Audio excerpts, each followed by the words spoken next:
Assalomu alaykum. Ey mehribon Rabbimning mo'min va mo'mina bandalari.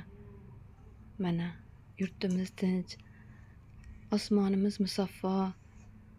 Hamma insonlar to'kinlik, sochinlik davrida yashayapti. Bozorlarda hamma yo'q bor.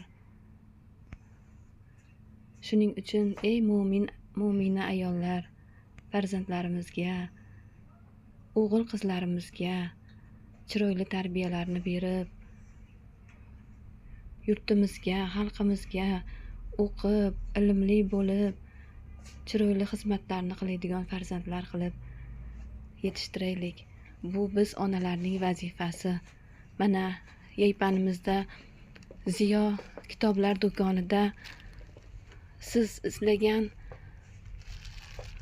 har xil Allohning turli xil darsliklar, ezgu maqsadlarga yetkazguvchi chiroyli kitoblar to'plamlari juda ham ko'p. Farzandlarimizdan telefon o'rniga kitoblar berib, ularni miyalarini chiroyli ilm bilan fikrlatib, shunday chiroyli kitoblarni olib ularga sovg'alar qilaylik. Tug'ilgan kunlariga telefonlar, bo'lmagan narsalarni olib bermasdan, mana chiroyli farzandlarga kitoblarni sovg'a qilaylik.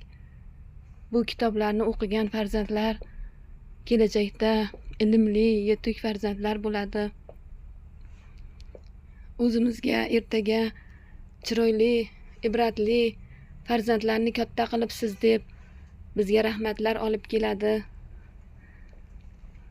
Bu yerda chiroyli kitoblar qarang, turli tuman ezgu maqsadda ishlatiladigan go'zal, Allohning jannatida nima bor bo'lsa, xuddi shunday narsalar bor.